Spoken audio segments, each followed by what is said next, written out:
나라를 소망하고 살아가는 사람들이기 때문에 분명 이 세상을 살아가는 사람들과는 구별되는 삶을 살아가야 된다는 것을 제가 강조하고 싶어서 하나님 말씀을, 하나님 나라에 대해서 나누고 있습니다.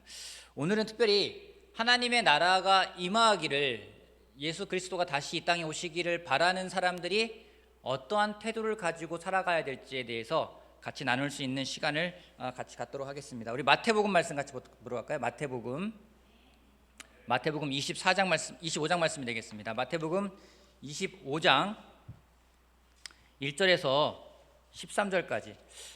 이 자리에 와 있는 사람들이 한 20여 명 되니까 여러분들하고 저하고 오랜만에 같이 교도가 한번 해볼까요? 한 절씩 같이 교대로 읽겠습니다. 제가 먼저 읽고 여러분이 읽으면 되겠습니다. 25장 13절부터 1절부터 13절 말씀까지 제가 먼저 읽고 여러분이 읽기 바라고, 인터넷으로 예배 드리시는 분들도 한 절씩 교대로 같이 읽도록 하겠습니다. 25장 1절. 그런데 하늘나라는 저마다 등불을 들고 신랑을 맞으러 나간 10 처녀에 비길 수 있을 것이다. 어리석은 처녀들은 등불을 가졌으나 기름은 갖고 있지 않았다.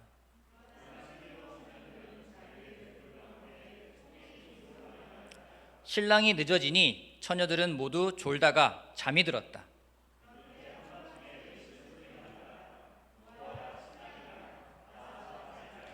그때 처녀들이 모두 일어나서 제 등불을 손질하였다.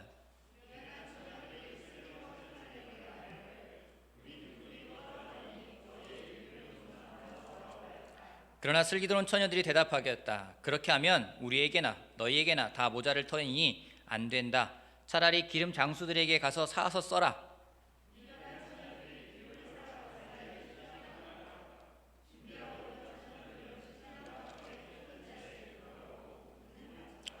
그 뒤에 나머지 처녀들이 와서 주님, 주님, 문을 열어주십시오 하고 애원하였다.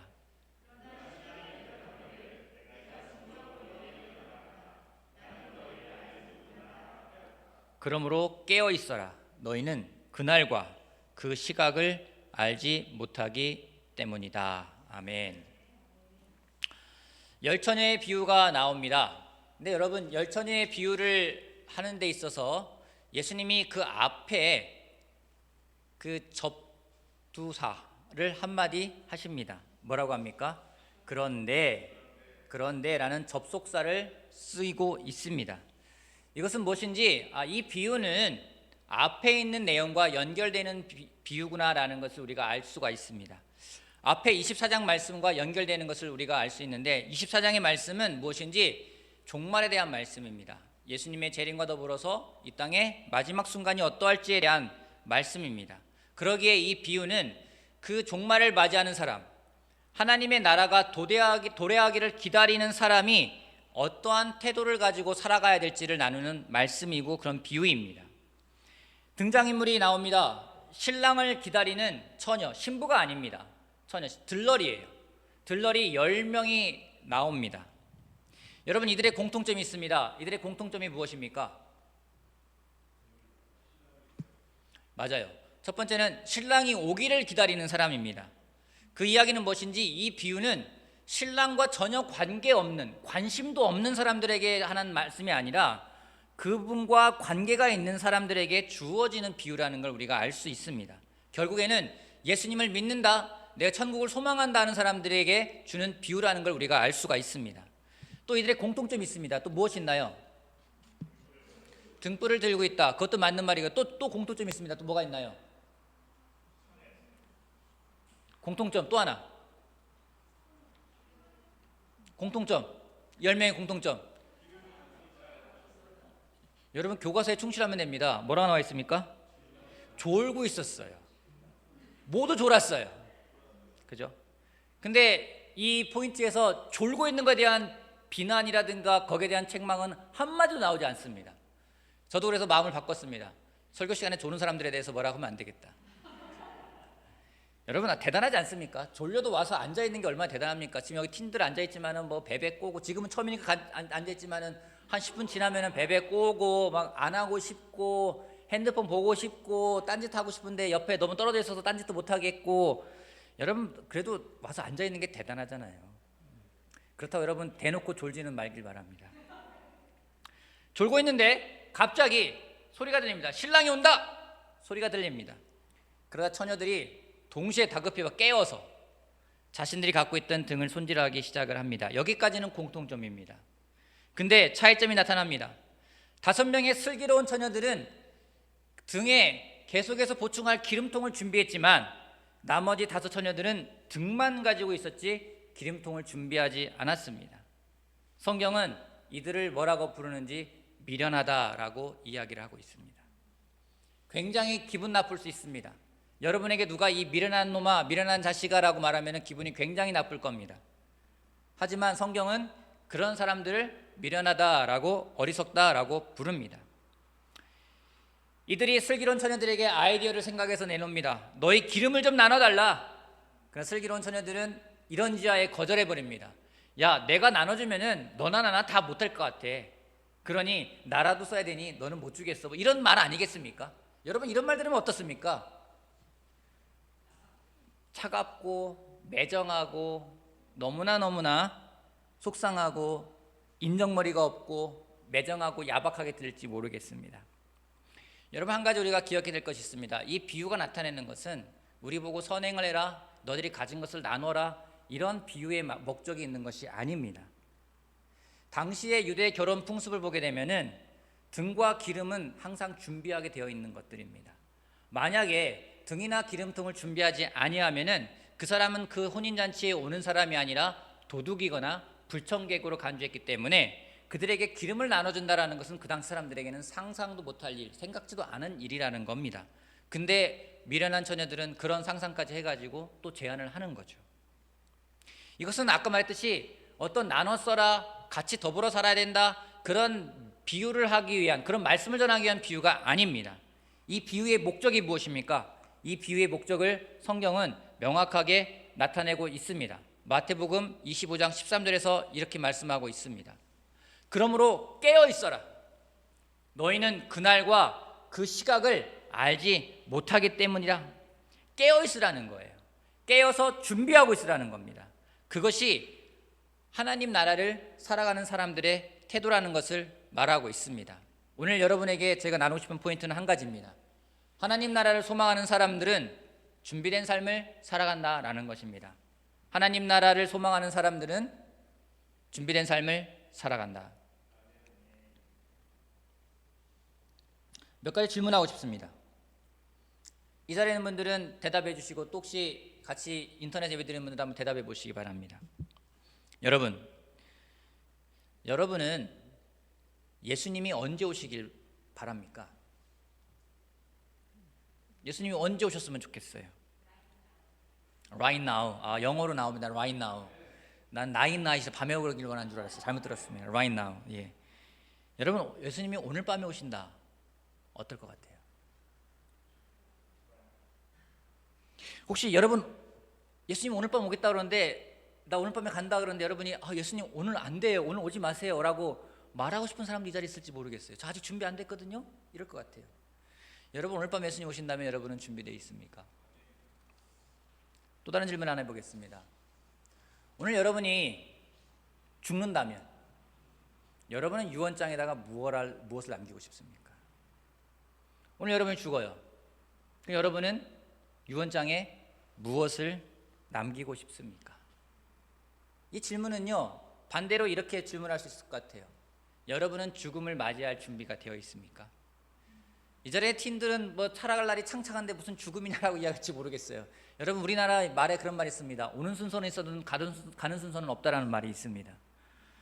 여러분, 예수님의 재림과 우리의 죽음의 공통점이 뭔지 아십니까? 그것은 무엇인지 여러 가지가 있겠지만 그 중에 하나는 그 시기를 알 수가 없다라는 거예요.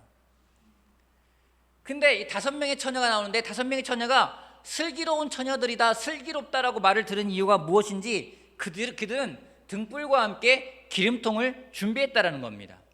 그들이 공부를 잘해서 슬기롭다는 말을 들은 것도 아니고 그들이 똑똑해서 슬기로운 말을 들은 것도 아니고 단지 그들은 준비했다는 겁니다. 반대로 어리석은 처녀들이란 말을 들었던 사람들은 무엇인지 머리가 나빠서가 아니에요. 공부를 못해서가 아니에요. 그들이 준비하지 않았기 때문에 어리석단 말을 듣게 되는 겁니다.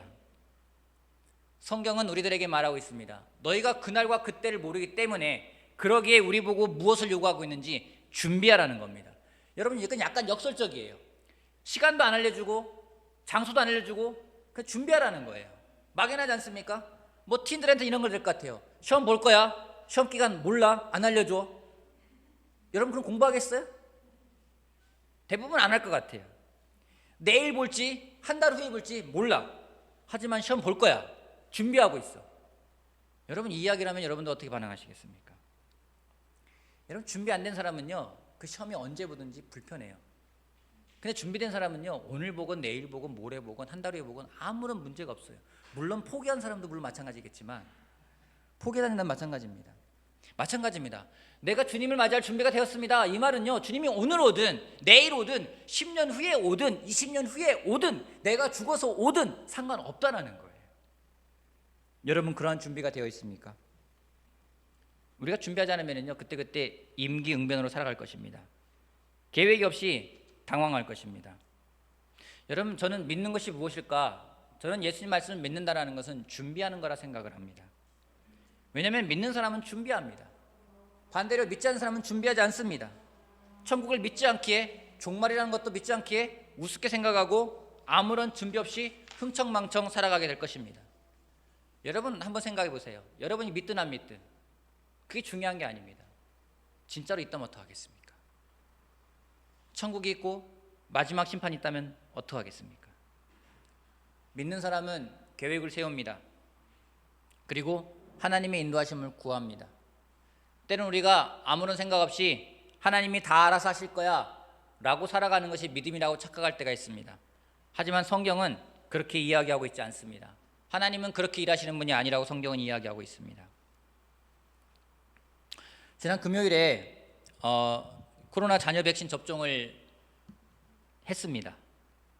감사하게 저에게 항체가 있는 건지 면역력이 강한 사람인지 모르겠지만 지금까지 부작용이 전혀 없이 오히려 좋은 컨디션으로 지내고 있어서 감사합니다. 여러분 백신 접종하는 사람들이 있습니다. 그 이유가 무엇 때문에 그럴까요? 백신 접종하는 이유가 무엇 때문에 그럴까요? 맞아요. 대부분의 목적은요 코로나에 걸리고 싶지 않기 때문에 백신을 접종하는 겁니다. 저도 접종한 이유가 마찬가지입니다. 하지만 저에게는 그보다 더 큰 두 가지 이유가 있습니다. 첫 번째는 저를 만나는 사람들이 안정감 있게 만나기를 바라기 때문에 접종을 했습니다. 저를 만나는 사람이 저를 만날 때 편안하게 부담감 없이 만나길 바라는 마음입니다. 둘째는 무엇인지 이게 가장 큰 이유인데 앞으로 우리들의 만남을 준비하는 마음에서 접종을 했습니다.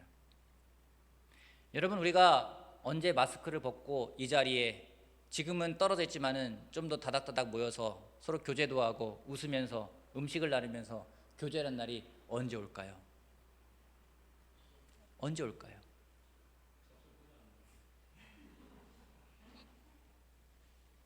잘 모르죠. 잘 모르겠어요. 어떤 사람들은 오지 않을 거다라고 말하는 사람들도 있어요. 평생 이렇게 살아야 된다라고 말하는 사람도 있습니다.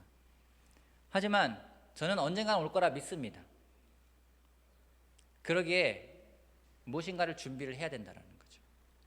다시 모이길 거야, 우린 다시 만날 거야 라고 생각하는 사람들은 무언가를 준비할 겁니다. 올해 일산지다 그리스도교회의 목적이 무엇입니까? 목표가 무엇입니까? 계획이 무엇입니까? 할 때 제가 한 가지만 이야기를 했어요. 소그룹을 활성화시키는 것이 목표이다. 이유는 무엇인지 우리가 다시 만나는 그날 어색하게 만나는 것이 아니라 건강하게 만나는 것이 우리들의 목적이다 라고 이야기를 했습니다. 그렇게 서로 연결되는 걸 강조하고 있습니다. 만남을 강조하고 있습니다. 온라인이든 오프라인이든 어떻게든 연결되는 걸 계속해서 강조하고 있습니다. 왜요? 언젠간 다시 만날 그날이 있을 텐데 그날에 우리가 왔을 때 어색한 것이 아니라 서로 더 교제가 친밀해졌기 때문에 만남이 기쁨이 되고 만남이 감사함이 되기 위해서 그러한 일들을 하고 있는 겁니다. 믿는 사람은 준비합니다. 믿는 사람은 무엇인가 계획을 세웁니다. 하지만 믿지 않는 사람은 아무것도 하지 않습니다. 믿지 않는 사람은 아무것도 원하지도 않습니다. 또한 믿지 않게 원하지도 않습니다. 여러분 아이러니하게도 이 세상은 태어나는 순간부터 계속해서 준비함의 연속입니다. 여러분 아이가 태어납니다. 무엇을 합니까? 유치원 갈 준비를 합니다. 유치원 할 때 뭘 합니까? 초등학교 준비를 합니다. 초등학교 때 뭐 합니까? 중학교 준비를 하고 여기 팀들 중학교 고등학교 팀들 뭘 준비합니까? 대학교 준비를 합니다. 대학 가면 뭐 합니까? 취업 준비를 합니다. 취업 준비하면 뭐 합니까? 결혼 준비를 합니다. 결혼 준비하면 뭐합니까? 육아 준비를 합니다. 그 다음 뭐합니까? 노후를 준비합니다. 계속 준비하다 끝나는 게 삶이에요. 준비하는 게 이상한 게 아니에요. 근데 그 가운데 그 준비를 어떤 태도로 하느냐, 믿음이 있기 때문에 하는 건지 믿음이 없기 때문에 떠밀려 하는 건지, 여러분 이 자리에 앉아있는 우리 믿는 사람 마찬가지입니다. 어떤 사람은 정말 믿기 때문에 하는 사람이 있을 것이고 어떤 사람은 정말 떠밀려 할 거예요. 떠밀려 하는 게 뭔지 아십니까? 그게 율법이라는 거예요. 하나님이 기뻐하지 않으신다라는 겁니다. 여러분 많은 준비를 합니다. 특별히 나이가 들어가면서 40대 50대가 되면서 많은 형제자매들이 그런 걱정을 합니다. 고민을 합니다. 내 노후는 어떻게 할 것인가. 준비를 한 사람들이 많이 있습니다. 하나 물어보고 싶습니다. 천국에 대한 준비는 되어 있습니까? 천국 갈 준비가 되어 있습니까? 우리가 세례받을 때 그런 확신을 물어봅니다. 너 믿니? 이런 말보다도 너 준비됐니? 라고 말해봐요. 준비됐니? 그 한마디예요. 여러분 우리 찬양 있지 않습니까? 내 이름을 빨리 적어주세요. 대축제에 나도 가고 싶어요. 축제로 갈 준비가 되었어요. 고백이 그거예요. 이 찬양만 부르면 저는 강동림 목사가 생각나는데 항상 이렇게 막 부르면서 내 이름을 막 하는데 우리가 수요일날 볼 수 있을 겁니다. 여러분 하나님 나라를 들어간다는 거, 하나님 나라를 들어간다는 거에 그 시작이 무엇인지 준비를 한다는 거예요. 근데 이 기름통 준비, 무엇을 준비하자는 거죠? 준비한다는 게 뭐 어떻게 하는 거죠? 그것에 대해서 말씀하시는 것이 있습니다. 마태복음 25장 12절 말씀에 이런 말씀이 있습니다. 그러나 신랑이 대답하기를 내가 진정으로 너희에게 말한다. 나는 너희를 알지 못한다 하였다. 여러분 어리석은 처녀들이 기름 장소에 기름을 사러 갔다 온 다음에 혼인잔치로 왔더니 문이 닫혔습니다. 그래서 문을 두드립니다. 주인님 문 좀 열어주십시오. 주인이 하는 말이 뭐입니까? 내가 진정으로 너희에게 말하는데 난 너희를 도무지 알지 못하겠다. 관계가 없다라는 거예요. 여러분 제가 이 말씀을 지난주에 계속 읽는데 자꾸만 오버랩되는 그런 말씀이 하나 있어요. 무엇인지 마태복음 7장에 있는 말씀입니다. 마태복음 7장 22절 23절에 이런 말씀이 있습니다. 그날에 많은 사람이 나에게 말하기를 주님 우리가 주님의 이름으로 예언을 하고 주님의 이름으로 귀신을 쫓아내고 또 주님의 이름으로 많은 기적을 행하지 않았습니까? 할 것이다. 그때 내가 그들에게 분명히 말할 것이다. 나는 너희를 도무지 알지 못한다. 불법을 행하는 자들아 내게서 물러가라. 이 말씀을 하시고 그 다음에 계속해서 하시는 말씀이 있습니다. 그러므로 강조하는 인과관계의 접속사. 그러므로 내 말을 듣고 그대로 행하는 사람은 반석 위에다 자기 집을 지은 슬기로운 사람과 같다 할 것이다. 26절. 그러나 나의 이 말을 듣고서도 그대로 행하지 않는 사람은 모래 위에 자기 집을 지은 어리석은 사람과 같다고 할 것이다. 여러분 여기에 나오는 슬기로운 사람이란 단어하고 어리석은 사람이란 단어하고 똑같은 게 뭔지 아십니까? 처녀들을 말할 때 슬기로운 처녀, 미련한 처녀라는 말했던 이 단어와 똑같은 단어예요. 똑같은 말이에요. 슬기로운 사람, 슬기로운 처녀, 어리석은 사람, 미련한 처녀 똑같은 단어가 쓰였어요. 이걸 통해 알 수 있는 게 무엇입니까? 준비한다는 것이 무엇인지, 무엇이 슬기로운 것인지, 무엇이 어리석은 것인지 우리는 아주 확실하게 알 수 있습니다. 그것은 무엇인지 바로 하나님 말씀을 따라 살아가는 것이 준비되는 삶이라는 겁니다. 많은 걸 따라서 준비할 수 있습니다. 여러분들은 무엇을 따라 준비하십니까? 세상에서 보여주는 많은 인포메이션들이요. 많은 사람들이 따라가는 곳에 따라가면서 준비하는 사람들이 있습니다. 나쁘진 않은 것 같아요. 그것도 필요한 부분인 것 같기도 합니다. 하지만 더 중요한 것은 무엇인지 말씀을 따라 살아가는 삶, 그 삶이 준비된 삶이라는 것을 성경은 이야기하고 있습니다. 오늘 여러분 질문해 봤으면 좋겠어요. 나는 준비된 사람인가? 다시 말해서요. 나는 말씀을 따라 살아가고 있는 사람인가? 많은 사람들이 뭐 기름통에 대해서 뭐 여러 가지 말이 많이 있습니다. 뭐 성령이다라는 말도 있고 뭐 선행이다라는 말도 있고 많은 말들이 있습니다. 다 일리가 있는 말씀이에요. 제가 성경 말씀을 계속 곰곰이 공부하고 보면서 생각했던 뭔지, 야 정말 기름통을 준비한다는 게 뭘까? 어떤 게 어리석은 걸까? 어떤 게 슬기로운 걸까? 예수님이 말씀하셨어요. 내 말을 따라 사는 사람은 슬기로운 사람이라. 하지만 내 말을 듣고도 행하지 않는 사람은 어리석은 사람이라고 성경은 이야기하고 있습니다. 여러분 오늘도 우리는 무엇인가를 준비하고 있습니다. 어쩌면 다급한 점심을 준비하는 사람인지 모르겠어요. 또 어떤 사람들은 내일 직장에서 무엇을 할지 준비하는 사람이 있는지 모르겠습니다. 또 어떤 사람들은 10년 후에 나의 노후에 대해서 계획하고 준비하는 사람이 있는지도 모르겠습니다. 자녀에 대한 준비도 합니다. 이 자리에는 팀들도 준비를 합니다. 여러분들이 정말로 듣기 싫은 소리 한 가지가 있죠. 중간고사가 얼마 안 남았습니다. 기말고사 얼마 안 남았습니다. 또 준비를 해야 될 거예요. 그죠? 또 정말 고3들은 또 더 듣기 싫은 소리가 있습니다. 수능이 이제 다가오고 있습니다. 준비를 해야 될 거예요. 되게 부담이 됩니다. 프레셔가 됩니다. 여러분, 그런 준비도 필요합니다. 그에 앞서 무엇보다 나의 영을 살리는, 나의 정말로 마음을 더 살리는 천국에 대한 준비는 되어 있습니까?